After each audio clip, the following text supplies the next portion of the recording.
2 Corinthians chapter 13. This is the third time I am coming to you.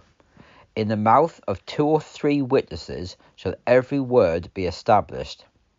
I told you before, and foretell as if I were present the second time. And being absent now, I write to those who have sinned before, and to all the others, that if I come again, I will not spare anyone.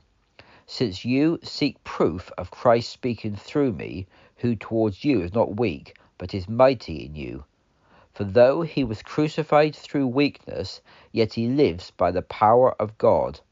So also we are weak in him, but we shall live with him by the power of God serving you. Examine yourselves, seeing whether you are in the faith. Test yourselves.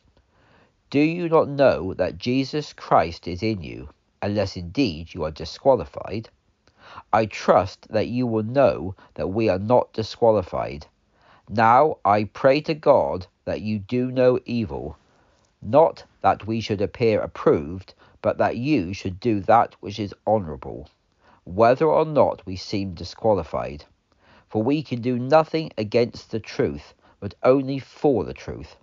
For we are glad when we are weak, and you are strong. We wish even your perfection. Therefore I write these things being absent, lest being present I should be sharp, according to the authority which the Lord has given me for edification and not for destruction. Finally, brothers, farewell. Be perfect, be of good comfort, be of one mind, and live in peace, and the God of love and peace will be with you. Greet one another with a holy kiss. All the saints greet you.